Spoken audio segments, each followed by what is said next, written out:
Fala galera que curte as aulas de biologia aqui no nosso canal Ribamar Biologia. Eu sou o professor José Ribamar e estamos aqui para mais uma aula. Hoje falando sobre o reino protista, ou hoje muito chamado de protoctista, que compreende as algas e os protozoários.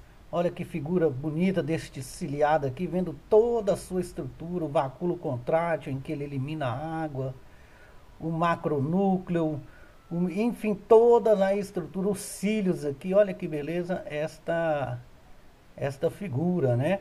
Antes de iniciar a aula, peço a vocês que deem o seu like, se inscrevam no canal e compartilhem com os amigos. Iniciando, vamos falar agora uma geral sobre algas e protozoários e depois a gente fala separadamente de algas e de protozoários. As algas são seres eucariontes, assim como os protozoários. São uni ou pluricelulares e são seres autótrofos, ou seja, produzem a sua própria energia. Estes seres são fotossintetizantes, realizam fotossíntese. Já os protozoários são unicelulares e são heterótrofos. Isso quer dizer que eles não produzem sua energia a partir do meio externo, né? No caso da fotossíntese ou quimiossíntese. Eles necessitam do meio externo, né? De outros indivíduos para sobreviver, para se alimentar. Estes seres aqui são um detalhezinho. Apenas as bactérias e as arqueias são seres conhecidos procariontes. Os demais, todos os seres vivos que a gente conhece, são eucariontes. Prosseguindo, as algas. As algas, elas têm unicelulares e pluricelulares. As unicelulares, o filo Dinofita ou Pirrofita, conhecidos como dinoflagelados. O filo Euglenofita, conhecido como euglanoides, conhecidos, né, como euglanoides. E o filo Bacillariofita, os organismos são conhecidos como as diatomáceas. Os pluricelulares, o filo Clorofita, que são as clorófitas, as algas verdes, né, as famosas algas verdes. Eles são pluricelulares, mas também apresentam organismos, né, indivíduos unicelulares.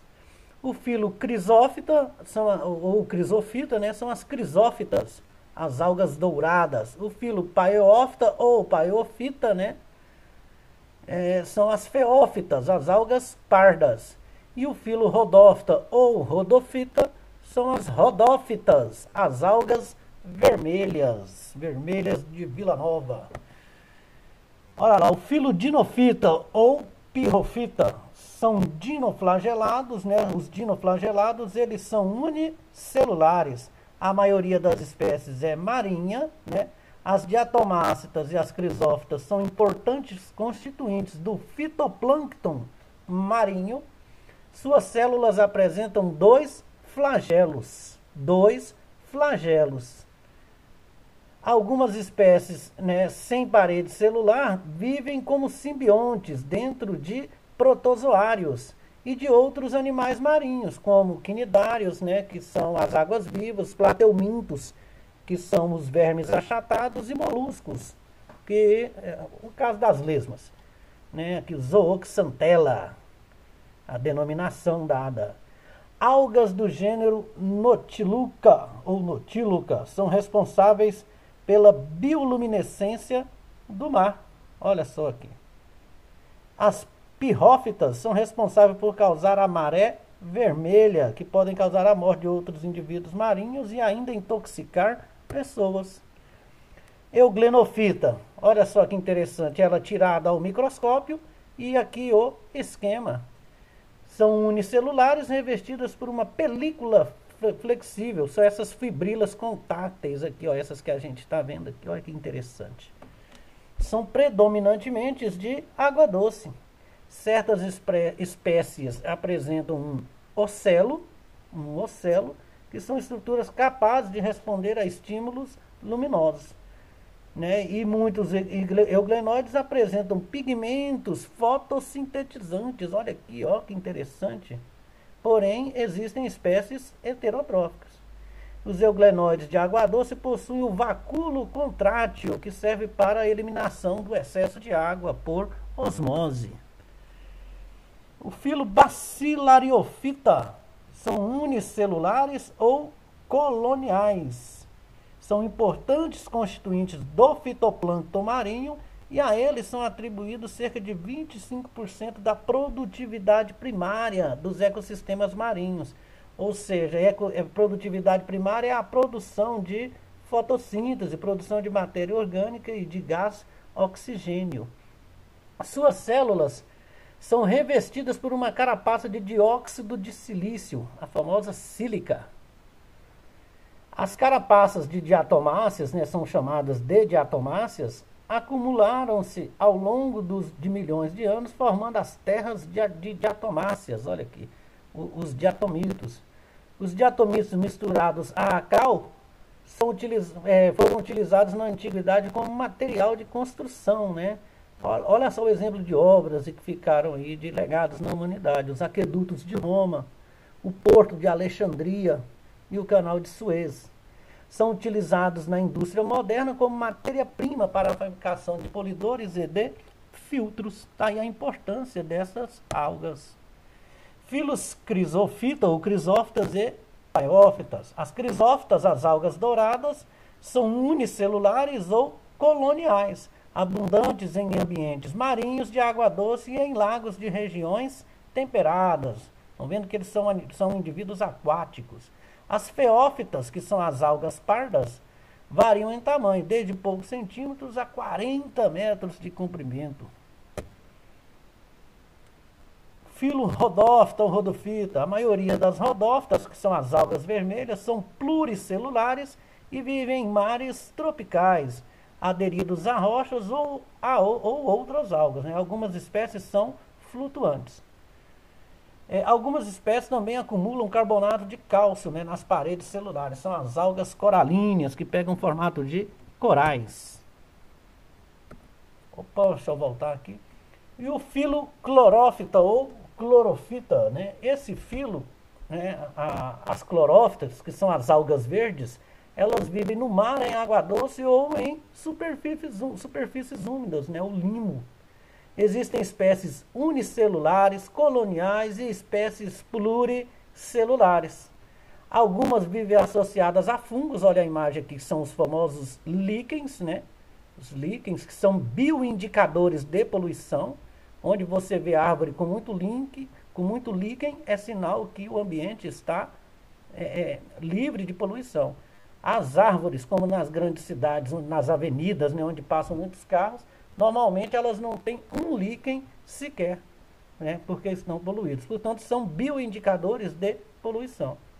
Algumas outras espécies são endosimbiontes, que vivem dentro de animais marinhos. Evidências evolutivas, evidências moleculares, sugerem que estas algas são as precursoras das plantas, das briófitas, pteridófitas, gimnospermas e angiospermas. Olha o ciclo de vida nas algas. As algas podem, algumas se reproduzem por divisão binária, quando um indivíduo origina dois novos indivíduos geneticamente idênticos, isso ocorre em algas unicelulares. A fragmentação é outro meio, em que o talo se parte e origina novos indivíduos, ocorre em algas multicelulares filamentosas. A esporulação, onde há a formação de esporos sexuais, ocorre em diversas espécies. E a metagênese, também chamada de alternância de gerações, que alterna entre uma fase haploide e outra diploide. E essa ocorre em grande parte das algas pluricelulares. Esse mesmo processo de metagênese ocorre em todas as plantas. Olha o ciclo alternante, nesse tipo de alga. E observem aqui que ele tem uma fase haploide, olha aqui, haploide, e aqui ele vem para a sua fase diploide. Diploide, o número de cromossomos está completo, 26, e aqui haploide apenas a metade do número de cromossomos, quando ocorre a meiose. Importância econômica. As algas participam da culinária em diversos países orientais, principalmente as pardas, as vermelhas e as verdes. As algas pardas apresentam uma substância denominada alginato, que é muito utilizado nas indústrias farmacêuticas, têxtil e de cosméticos, né? Então dá cor ali, né? Agora vamos aos protozoários. Os protozoários são unicelulares e heterotróficos. Eles são unicelulares e heterotróficos. A maioria vive em água doce ou salgada, em regiões de lodo ou ainda em áreas úmidas. Algumas espécies são parasitas de invertebrados e de vertebrados, inclusive nos humanos, causando doenças. Outras espécies vivem em mutualismo, né, com outras espécies, como cupins e ruminantes. O seu tamanho geralmente varia entre 10 micrômetros a 50 micrômetros. Classificação dos protozoários. Olha aqui, uma ilustraçãozinha aqui, né, com vários protozoários. Eles têm uma classificação muito discutida, já que descendem de várias linhagens ancestrais. Esses indivíduos, as algas e os protozoários, são chamados de, pela cladística, né, filogenia, eles são chamados de grupo polifilético. Quando tem várias linhagens ancestrais, são chamados assim. Vamos diferenciá-los aqui no nosso estudo em 6 filos. 6 filos. Os risópodas ou sarcodina, o filo risópoda ou sarcodina, o filo actinopoda, o filo foraminífera, o filo apicomplexa, o filo zoomastigófora e o filo ciliófora. Vamos aos risópodes e os actinópodes, né? O filo risópoda ou sarcodina primeiro. Possuem pseudópodes como meio de locomoção e também para capturar alimentos. Vivem em ambientes aquáticos, né? Algumas vivem no corpo humano sem causar prejuízo, numa relação ecológica chamada comensalismo. Observe aqui esse esquema aqui, uma foto tirada ao microscópio e aí todo esquematizado aqui. Olha aqui, isso aqui é uma ameba, a famosa ameba. Observe que essa aqui, ó, esse aqui são os pseudópodes, essa formação. Ele usa essa estrutura para se locomover e também para capturar alimentos. Possui vacúolo alimentar, um vacúolo contrátil para eliminação, né? E aqui o citoplasma e o núcleo da célula aqui próximo aqui, ó, aqui nessa região aqui. A entamoeba histolítica é um tipo de ameba que causa a disenteria amebiana, uma famosa diarreia. E o filo actinopoda, né? Os actinópodes, eles possuem pseudópodes filamentosos. Olha só essa foto aqui. E são divididos em 2 grupos. Os radiolários, que são marítimos e fazem parte do zooplâncton. Olha aqui. Ou fitoplâncton, né? Então, aqui está escrito fitoplâncton, né? Mas em alguns livros tragam zooplâncton. E para não confundir, pode falar que apenas fazem parte do plâncton. O plâncton compreende tanto o zooplâncton quanto o fitoplâncton. E os elizoários, né, que são a maioria de água doce. Um radiolário e um elizoário. Os foraminíferos e os apicomplexos. Filo foraminífera, que são os foraminíferos. Eles possuem uma carapaça externa de carbonato de cálcio, quitina ou fragmentos calcários ou ainda silicosos, de sílica. A maioria vive no mar, são flutuantes e fazem parte do plâncton. Alguns foraminíferos são indicadores da existência de petróleo, já que eles estão muito ligados à existência de rochas sedimentares. Observe aqui, ó, esse esquema aqui com alguns foraminíferos. Os apicomplexos, do filo apicomplexo, são endoparasitas e não possuem estrutura de locomoção. Algumas espécies causam doenças em vertebrados, em aves e em mamíferos. É o caso da toxoplasmose, que é provocada pelo Toxoplasma gondii, aqui um exemplo dele aqui. Outro exemplo é o Plasmodium vivax, o Plasmodium, né, que ele causa a malária. Plasmodium espécie. Vamos mais. Os zoomastigófora e os cilióforas. Os zoomastigóforas também são chamados de flagelados. Apresentam flagelos como estrutura de locomoção e também para a captura de alimentos. Vivem em ambientes aquáticos, algumas espécies são parasitas e causam doenças em animais, inclusive em nós, seres humanos. A leishmaniose, o famoso calazar, né, que os cachorros têm que ser sacrificados quando pegam, doença de Chagas, inflamações vaginais. Olha aqui o exemplo clássico aqui de um tripanossoma, ele flagelado, olha só. É um unicelular, está aqui a sua célula, o núcleo e o flagelo aqui. Os cilióforas são também chamados de ciliados, porque apresentam cílios como estrutura de locomoção. Geralmente apresentam dois núcleos, um micronúcleo e um maior chamado de macronúcleo. A maioria é de vida livre, né, são aquáticos e algumas espécies vivem no tubo digestivo de ruminantes. Ruminantes são bois, vacas, carneiros, né, enfim. Auxiliando na digestão dos vegetais, que esses indivíduos comem capim, né, e servindo de alimento também para o seu hospedeiro. A reprodução nos protozoários. Eles podem se reproduzir por divisão binária, onde um indivíduo dá origem a dois novos indivíduos, por divisão múltipla, né, é o caso de alguns risópodes e apicomplexos, né, que o núcleo se divide várias vezes, né, vários núcleos são formados para formar novos indivíduos, por isso chama divisão múltipla. E a reprodução sexuada, que ocorre na maioria dos protozoários. Na maioria ocorre de forma sexuada e também de forma assexuada. Na forma mais comum de reprodução sexuada, dois indivíduos de sexo diferente se fundem e formam o zigoto. Esse passa por meiose e origina novos indivíduos. Olha o esquema aqui. Um indivíduo aqui chamado de macho, entre aspas, porque não tem nenhum macho e nenhuma fêmea, né? Só entre aspas aqui. Olha aqui os dois indivíduos, eles se fundem, ó, a junção da célula, eles se fundem e depois formando aí, eles vão sofrer meiose, formando novos protozoários, novos, porque ele vai se fundir, e o número ele vai ficar, eles já são diploides, vão ficar tetraploides, que vai ser um indivíduo com 4 vezes o número de cromossomos, e aí quando ocorre a meiose, eles voltam à sua forma cromossômica anterior.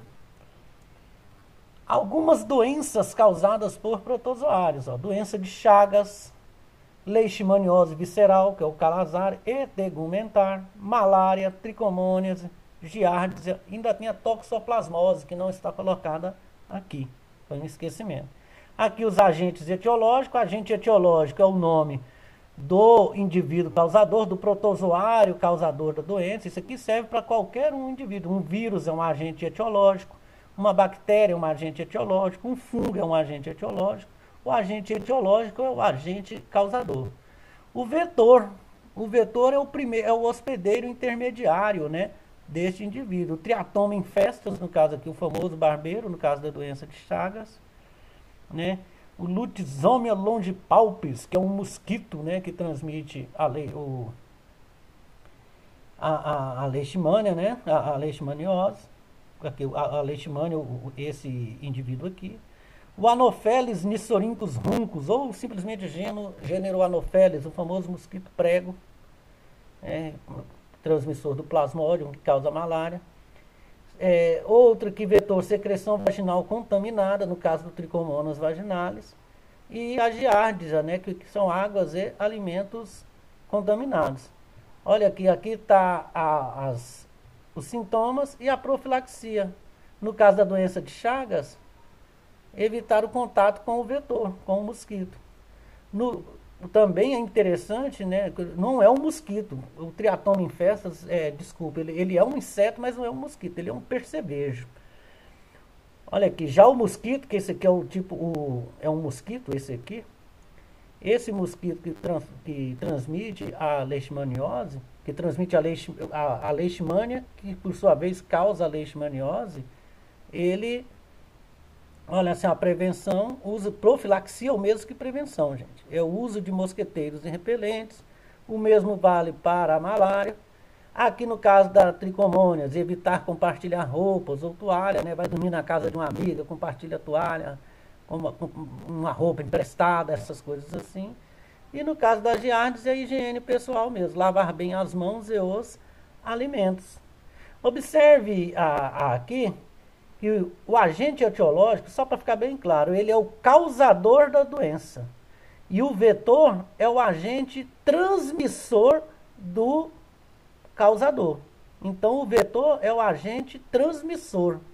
E ele vai transmitir quem? No caso aqui o protozoário, que é o agente causador da doença. E profilaxia é prevenção. Tratamento, né? Tratamento, agente, todos eles aqui com medicamentos. Questões de vestibulares e de Enem. Olha a questão 1 da PUC São Paulo. O barbeiro é o transmissor de um parasita que causa uma doença no homem. Assinale a alternativa que indica, respectivamente, o parasita e a doença. Observe que temos a alternativa A, alternativa B, alternativa C, alternativa D e alternativa E. Vocês podem aí pausar e tentar descobrir, mas é muito fácil, né? Quem causa, ó, o barbeiro, que é o percevejo, foi dito agora há pouco, ele é o transmissor de um parasita que causa uma doença no homem. Quem é o parasita, né? Quem é que ele causa? Olha só. Ele transmite um tripanossoma, né? Que é um tipo que é de protozoário, causando a doença de Chagas, o Trypanosoma cruzi. Trypanosoma cruzi. Cruzi é uma homenagem a Oswaldo Cruz, famoso sanitarista brasileiro, né, que descreveu o ciclo de vida do barbeiro e do Trypanosoma cruzi, né, do Trypanosoma cruzi. Oswaldo Cruz. Portanto, é a letra A. Olha só, o UFC, eu acho que é Ceará aqui. Não é o UFC de luta, viu? O reino protista inclui as algas e os protozoários. Esses organismos, nas classificações mais antigas, eram considerados como pertencentes aos reinos vegetal e animal, respectivamente. Assinale a alternativa que apresenta a justificativa correta para a inclusão desses diferentes protistas no mesmo reino. Olha aqui, são 1, 2, 3, 4, 5 alternativas. A, B, C, D e E. Eu vou responder, mas vocês podem, né, tentar pausar e tentar responder sozinho. Vamos lá. Na letra A, aqui, ó, ambos são simples, unicelulares, apresentam células eucarióticas e nutrição heterotrófica. Não, de jeito nenhum. As algas existem unicelulares e pluricelulares, e elas são autotróficas. Letra B. Ambos são simples na organização morfológica, ou seja, em sua forma, em comparação com plantas e animais. Sendo as algas autotróficas, olha só que bonito, e os protozoários heterotróficos. Essa aqui está correta, a não ser que tenha alguma mais correta que ela. Vamos ver. Ambos apresentam parede celular. Não, protozoário não tem parede celular. Nutrição heterotrófica, tudo errado aqui. Tanto autotrófica, heterotrófica, e as células são eucarióticas. Só isso aqui que está correto. O resto está errado, então não é. Ambos apresentam parede celular. Errado de novo, né? Os protozoários não têm. Nutrição heterotrófica e compõe de células procaríocas. Aqui está tudo errado.